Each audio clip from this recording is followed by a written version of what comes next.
Hello guys. आप सबका स्वागत है मेरी एक और वीडियो में। और आज की जो ये वीडियो होने वाली है हमारी, ये होने वाली है on complete time line of Indian history. तो आज की इस वीडियो में हम पढ़ने वाले हैं इंडियन हिस्ट्री की जितनी भी इम्पॉर्टेंट डेट्स हैं उनके बारे में। ये जो टॉपिक है ये बहुत इम्पॉर्टेंट टॉपिक है क्योंकि इंडियन हिस्ट्री से रिलेटेड क्वेश्चंस JKSSB पूछती है। आपके जीके के सेक्शन का एक इम्पॉर्टेंट कंपोनेंट होता है Indian history. And Indian history में मोस्टली जो इम्पॉर्टेंट डेट्स हैं उसके बारे में पूछा जाता है। दैट इज़ वाई आपको जितनी भी इम्पॉर्टेंट डेट्स हैं उनके बारे में पता होना चाहिए। तो आज की इस वीडियो में हम इम्पॉर्टेंट सिग्निफिकेंट डेट्स के बारे में बात करेंगे। ओके, सो चलिए शुरू करते हैं आज की video. So let's start with the first component of today's lecture, which is prehistoric India and Indus Valley civilization. सबसे पहले हम बात करते हैं स्टोन एज पीरियड्स की। अब before starting stone age periods I want to give you a brief idea of ancient history. अब आपको एक चीज़ पता होगी कि इंसान जो है उसका ओरिजिन, उसके ओरिजिन की बात करें तो इंसान का जो ओरिजिन है वो कहाँ से हुआ था, वो एप से हुआ था। दैट इज़ लंगूर से हुआ था। ठीक है। एंड इंसान जो था स्टार्टिंग में, दैट इज़ एंशंट टाइम्स में जो इंसान है वो ही use to live in forests, वो जंगलों में रहता था। एंड वो दो इम्पॉर्टेंट काम करता था उस टाइम पे। एक करता था हंटिंग, दैट इज़ वो शिकार करता था।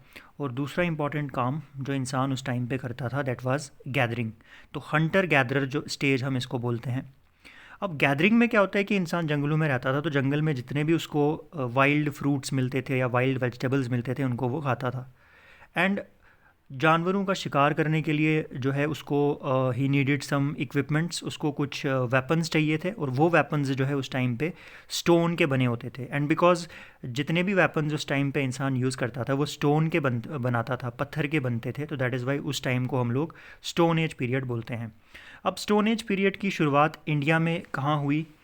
इंडिया में स्टोन एज की जो शुरुआत है वो कब हुई उसके बारे में हम बात करते हैं। सबसे पहले तो आज से लाखों साल पहले जो है इंसान जो है वो इंडिया में ओरिजिनेट हुआ था, अराइज हुआ था। और पेलियोलिथिक एज जो है, दैट इज़ जो स्टोन एज है, पेलियोलिथिक का मतलब होता है ओल्ड स्टोन एज, उसकी शुरुआत इंडिया में 2 मिलियन BC के अराउंड हुई थी। एंड ऐसा माना जाता है कि लगभग 20 लाख साल पहले सबसे पहला जो इंसान है वो ही इंडिया में पाया जाता था। ठीक है। उसके बाद लगभग 10,000 BC के अराउंड, दैट इज़ आज से 12,000 साल पहले इंसान जो है वो मीज़ोलिथिक एज में आ गया। अब पेलियोलिथिक का मतलब क्या होता है? स्टोन एज को हम 3 पीरियड्स में बांटते हैं। नंबर 1 पे आती है पेलियोलिथिक एज। पेलियोलिथिक एज का मतलब क्या होता है कि ये वो टाइम था जब इंसान पत्थर के बनाए हुए इक्विपमेंट्स का यूज़ करता था, लेकिन वो पत्थर के इक्विपमेंट्स जो हैं वो उतने ज़्यादा शार्प नहीं होते थे।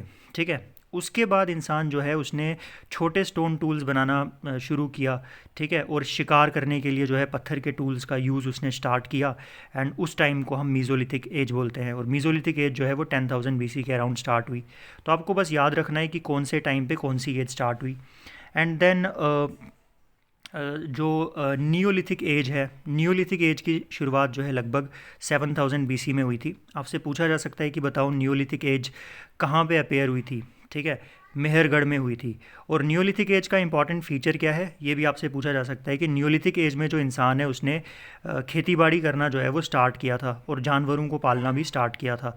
उसके बाद 3000 BC के अराउंड एक नई एज शुरू हुई थी जिसको हम लोग चैल्कोलिथिक एज बोलते हैं। That is copper age, copper stone age. That is copper जो कि एक इंपॉर्टेंट मेटल होता है, उसका भी यूज़ जो है वो यहाँ पे हो रहा था। तो इस टाइम पे क्या है कि इंसान जो है वो पत्थर से मेटल्स की तरफ शिफ्ट हो गया था। ठीक है। अब यहाँ पे हम बात करते हैं इंडिया के इतिहास की। अब स्टोन एज पीरियड तो वैसे तो like to be very honest it's not that important, but still आपको पता होना चाहिए। अब बात करते हैं इंडिया की सबसे पहली सिविलाइजेशन के बारे में। तो इंडिया की जो सबसे पहली सिविलाइजेशन थी, सबसे पुरानी सिविलाइजेशन थी, that was Indus Valley civilization. ठीक है। और ऐसा माना जाता है, सो सबसे पहली जो सिविलाइजेशन थी इंडिया की that was Indus Valley civilization. और ये जो है ये पूरी दुनिया का सबसे पहला अर्बन कल्चर था। दैट इज़ दुनिया में सबसे पहले शहरों में जो लोग रहते थे ना वो इंडस वैली सिविलाइजेशन के लोग थे। और अर्ली जो हड़प्पन फेज़ था, इस सिविलाइजेशन को हड़प्पन सिविलाइजेशन भी बोला जाता है। इसकी शुरुआत 3300 बीसी में हुई थी, ठीक है। और उसके बाद सबसे ज़्यादा जो डेवलपमेंट है वो इंडस वैली सिविलाइजेशन की हुई थी 2600 बीसी में, ठीक है। और कुछ इंपॉर्टेंट फीचर्स जो इसमें देखने को मिलते हैं, सबसे पहले तो शहर की प्लानिंग करते थे। पहले शहर की प्लानिंग करते थे, उसके बाद शहर को डिज़ाइन करते थे। एक बहुत बढ़िया ड्रेनेज सिस्टम जो है वो उस टाइम पे एग्जिस्ट करता था, और एक सिस्टम यूनिट्स एंड मेजरमेंट्स का, वेट्स की मेजरमेंट के लिए ये लोग यूज़ करते थे। इसके अलावा एक इम्पॉर्टेंट चीज़ जो यहाँ पे देखने को मिलती है वो है द ग्रेट बाथ। एक बहुत बड़ी बिल्डिंग थी, एक बहुत बड़ी टैंक थी, जो कि लगभग 2500 बीसी के अराउंड जो है वो कंस्ट्रक्ट की गई थी।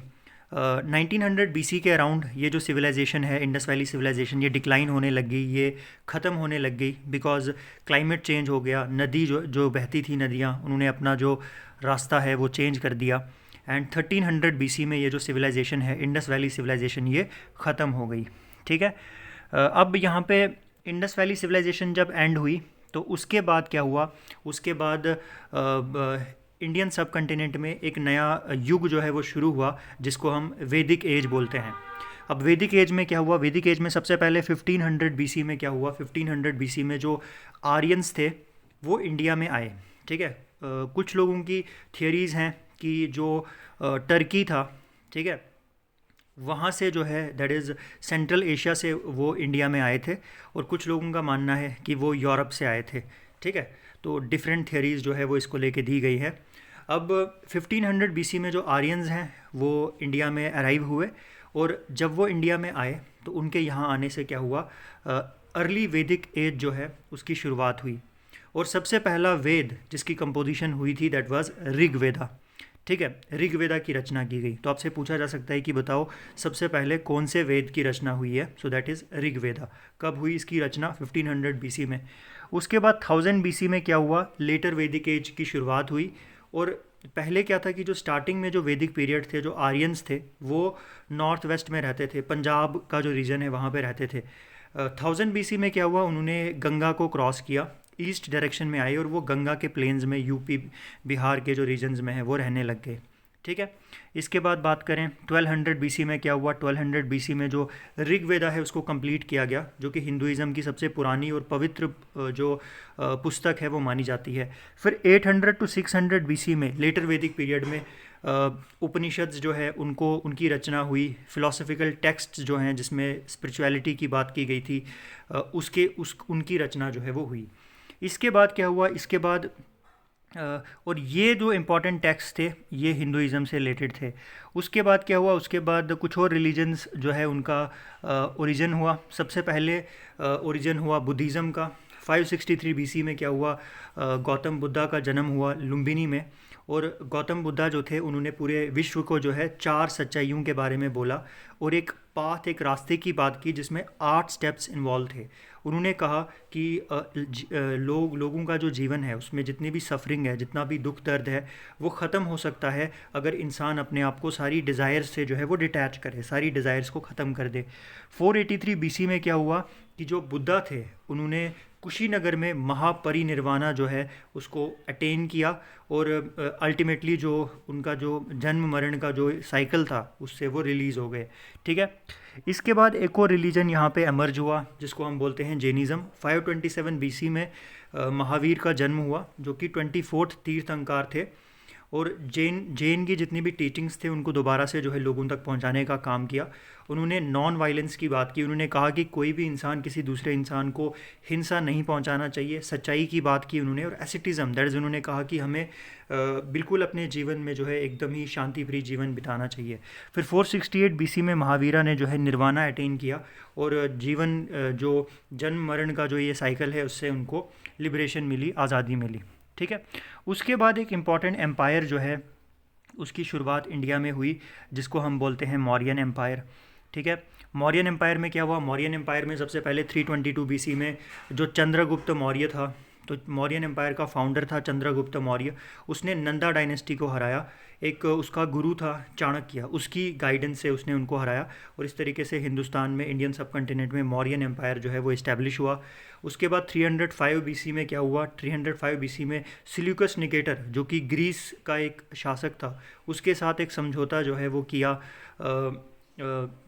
चंद्रगुप्त मौर्य ने उनको हरा के, और मौर्यंस ने जो है उनकी कुछ टेरिटरीज़ जो है उनको अपने अंडर लिया, और 500 एलिफेंट्स जो है वो उनको दे दिए।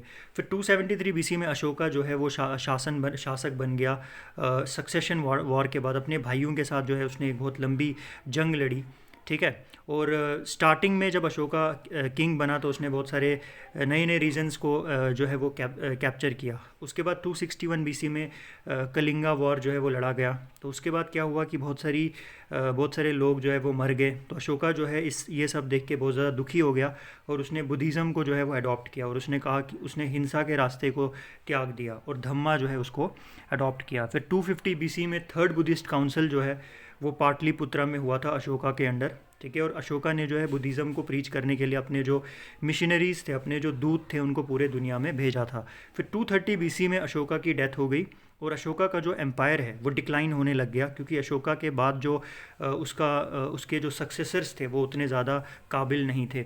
185 बीसी में मौर्यन एम्पायर जो है उसकी वो समाप्त हो गया, क्योंकि बृहद्रथ जो कि एक मौर्यन किंग था उसको असैसिनेट किया गया, उसको मारा गया पुष्यमित्रा शुंगा के द्वारा।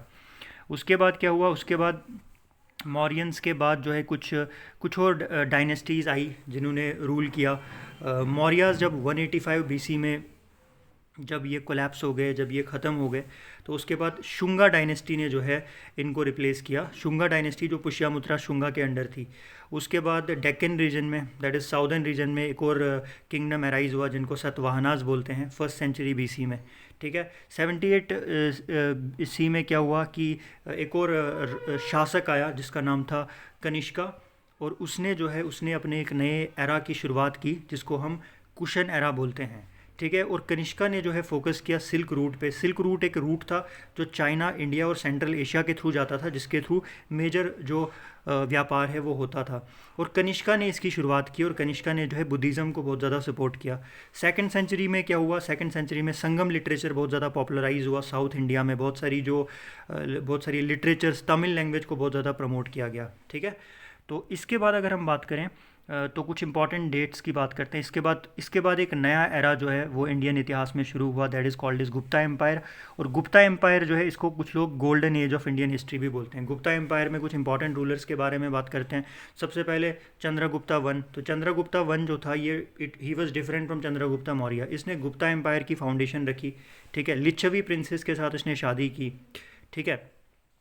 लिच्छवी एक अलग किंगडम था। फिर 335 बीसी में समुद्रगुप्ता जो है, जो कि दूसरा रूलर था, उसने अपने एम्पायर को बहुत ज़्यादा बड़ा किया, एंड बिकॉज समुद्रगुप्ता ने का जो एम्पायर था वो सबसे बड़ा था, दैट इज़ वाई समुद्रगुप्ता को नेपोलियन ऑफ इंडिया भी बोला जाता है। उसके बाद 375 बीसी में चंद्रगुप्ता टू, विक्रमादित्य जो है उसका जो शासन था वो पीक पे पहुंचा, और उसने वो रोम जो था उस टाइम पे उनके साथ जो है वो ट्रेड करता था। उसके बाद 499 बीसी में जो आर्यभट्टा था, जो कि एक मैथमेटिशियन था उस टाइम का, उसने अपनी एक बुक लिखी आर्यभट्टिया, और मैथमेटिक्स को बहुत ज़्यादा उसने प्रमोट किया। फिर 550 बीसी में गुप्ताज़ का डिक्लाइन जो है वो शुरू हुआ, बिकॉज हंस जो सेंट्रल एशिया से आए थे उन्होंने जो है गुप्ताज़ पे जो है अटैक किया, जिससे गुप्ता रूल जो है वो वीक हो गया, ठीक है। उसके बाद मेडिवल किंगडम्स की बात करें तो मेडिवल किंगडम्स में आती है दिल्ली सल्तनत। दिल्ली सल्तनत की बात करें तो दिल्ली सल्तनत में सबसे पहले 1206 में कुतुबुद्दीन ऐबक जो है उसने दिल्ली सल्तनत की इस्टेब्लिशमेंट जो है वो की। उसके बाद 1236 में रज़िया सुल्तान जो है वो पहली फ़ीमेल रूलर बनी दिल्ली सल्तनत की भी और इंडिया की भी। उसके बाद अलाउद्दीन खिलजी जो है 1296 में उसने अपनी जो दिल्ली सल्तनत है उसको एक्सपैंड किया, उसको बढ़ाया। उसके बाद 1398 में तिमूर जो था उसने जो है अटैक किया और बहुत ज़्यादा नुकसान जो है वो दिल्ली सल्तनत को पहुंचाया। और उसके बाद 1526 में क्या हो गया कि फ़र्स्ट बैटल ऑफ पानीपत जो है वो लड़ा गया, और इस बैटल के बाद क्या हो गया कि जो सल्तनत है वो एंड हो गई, ठीक है। और बाबर ने अपना रूल इस्टेब्लिश किया। अब मुग़ल की बात करें तो मुगल्स में 1526 में बाबर जो है उसने इब्राहिम लोदी को फर्स्ट बैटल ऑफ पानीपत में हराया, और इससे क्या हो गया कि इंडियन सब कॉन्टिनेंट में मुग़ल रूल इस्टेब्लिश हो गया। और मुगल्स जो थे उनके पास एक बढ़िया फ़ौज थी और घुड़सवार भी बहुत अच्छे अच्छे थे। फिर 1556 में क्या हुआ कि अकबर जो है उसने सेकंड बैटल ऑफ पानीपत में हेमू को हराया, और इससे जो जिसको golden age of Mughal empire बोलते हैं वो शुरू हुई। जो अकबर है वो हर एक रिलीजन की रिस्पेक्ट करता था और अपनी एडमिनिस्ट्रेशन को भी उसने बेहतर किया था। अब 1632 में कुछ इंपॉर्टेंट काम की बात करें तो 1632 में ताजमहल की कंस्ट्रक्शन जो है वो शाहजहां ने कराई थी अपनी वाइफ मुमताज़ महल की मेमोरी में। 1658 में औरंगज़ेब जो है वो शासक बन गया, और औरंगज़ेब ने जो है स्ट्रिक्ट इस्लामिक लॉज को जो है वो इम्पोज़ किया, जिसकी वजह से एम्पायर जो है इनका वो बहुत ज़्यादा वीक हो गया। 1739 में नादिर शाह ने जो है दिल्ली पे अटैक किया, और इससे जो पीकॉक थ्रोन था उसको उसने लूटा, और कोहिनूर डायमंड को भी उसने लूट लिया। ठीक है, इसके अलावा कुछ और मोमेंट्स यहाँ पे शुरू हुए थे।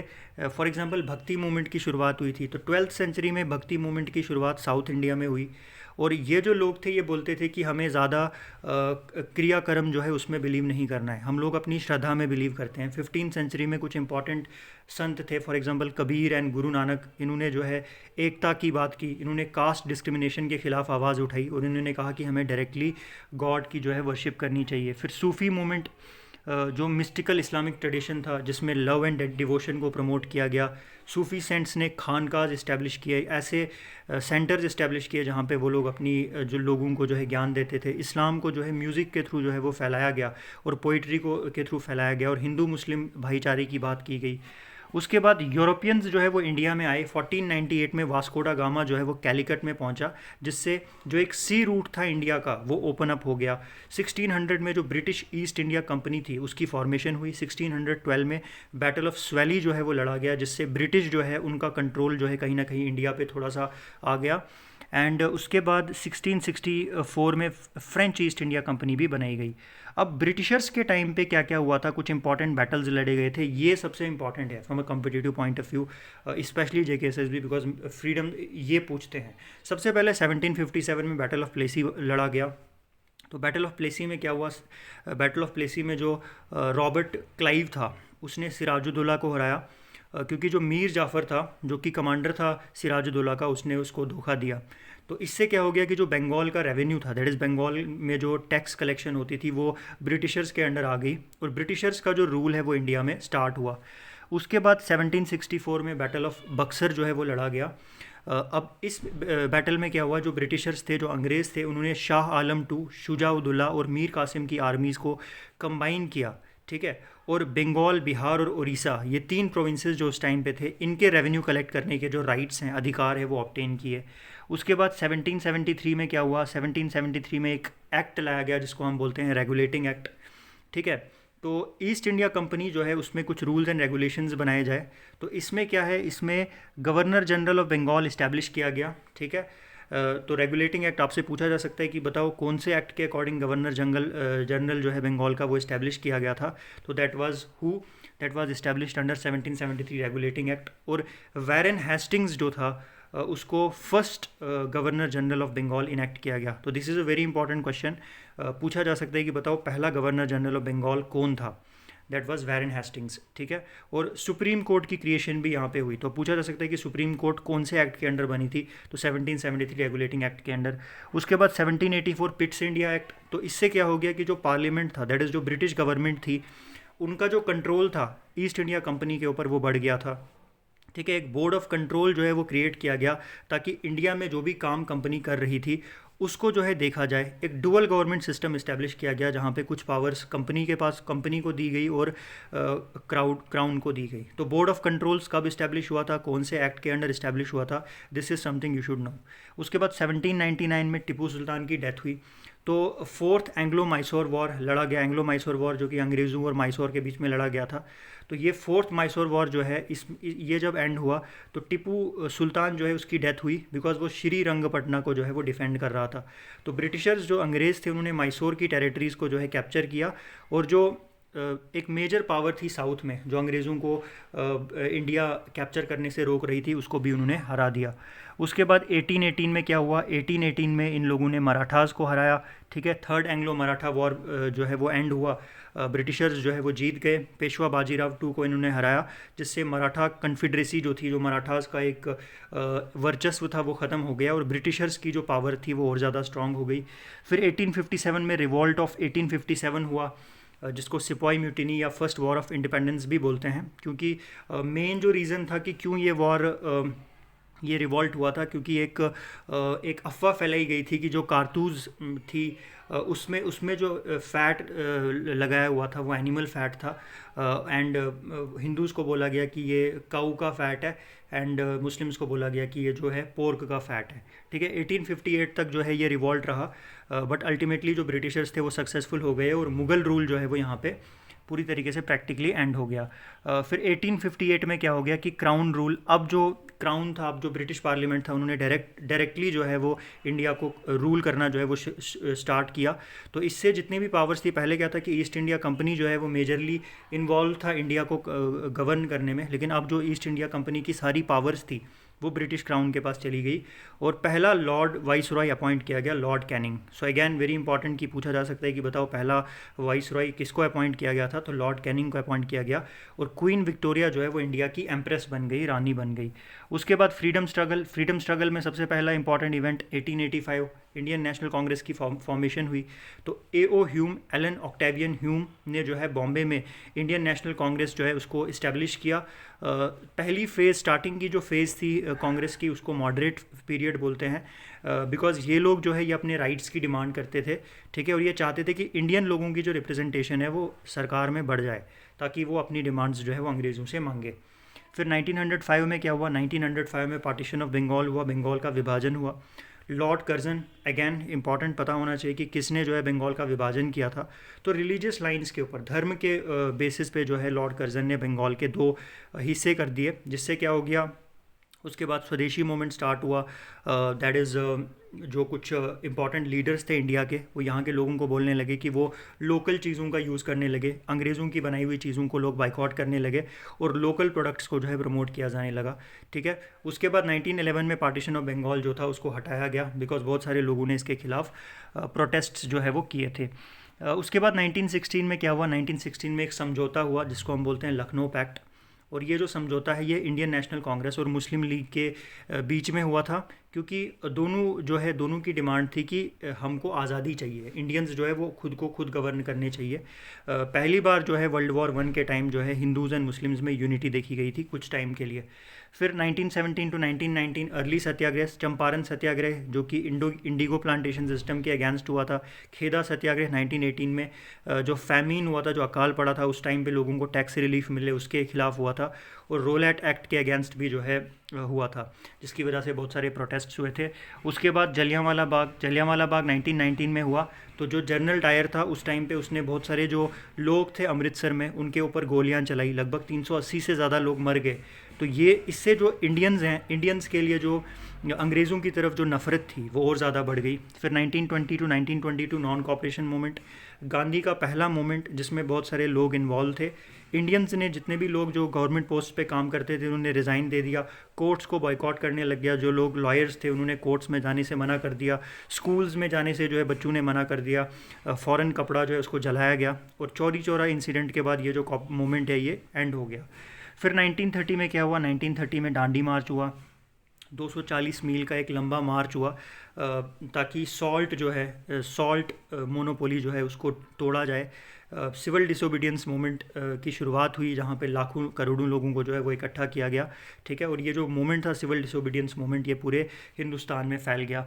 उसके बाद 1952 क्विट इंडिया, तो कांग्रेस ने डिमांड किया कि जो अंग्रेज़ हैं वो जल्द ही जो है हिंदुस्तान को छोड़ दे। डू और डाई की, करो या मरो की कॉल जो है वो दी गई। बहुत सारे जो लीडर्स हैं उनको अरेस्ट किया गया, गांधी या नेहरू को जेल में डाला गया। मूवमेंट को जो है वो रोका गया, लेकिन लोगों में जो है वो बहुत ज़्यादा इंडिपेंडेंस को लेके रिजॉल्व था।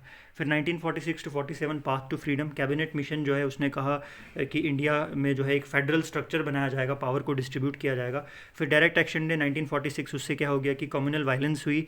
माउंटबेटन प्लान जब आया 1947 में, तो अनाउंस किया गया कि इंडिया जो है उसका पार्टीशन होगा, बंटवारा होगा, और आज़ादी जो है वो अगस्त 15 1947 को मिलेगी। अब इंडिया के आज़ादी के बाद क्या हुआ, तो 1950 में हमारा जो संविधान है वो लागू हुआ, और इंडिया को जो है सोवरेन डेमोक्रेटिक रिपब्लिक जो है वो इस्टेब्लिश किया गया। 1951 टू 52 पहले जो जनरल इलेक्शंस थे वो करवाए गए, जिसमें हर एक इंसान जिसकी 18+ एज थी उसको ये अधिकार दिया गया कि वो वोट दे सकता है। फिर 1961 में गोवा जो है उसको पोर्तुगीज़ से आज़ाद किया गया 450 साल के बाद। 1962 में इंडिया और चाइना के बीच में वॉर हुई, जिसके बाद बॉर्डर क्लैशेस हुए और बहुत सारी जो टेरिटरी है वो इंडिया ने लूज़ की। 1971 में बांग्लादेश लिबरेशन वॉर, जिसकी वजह से जिसके बाद बांग्लादेश जो है उसकी क्रिएशन हुई। 1975 में एमरजेंसी जो है वो इंदिरा गांधी ने डिक्लेयर की। सिविल लिबर्टीज़, बहुत सारी जो पर्सनल लिबर्टीज़ थी उनको सस्पेंड किया। 1991 में इकोनॉमिक एलपीजी रिफॉर्म्स इंडिया में इंट्रोड्यूस किए गए। Liberalization, privatization, globalization under PM Rao. 1990 में पोखरान 2 न्यूक्लियर टेस्ट जो है उसमें इंडिया को एज न्यूक्लियर पावर इस्टेब्लिश किया गया। ठीक है, अब कुछ और इम्पॉर्टेंट यहाँ पे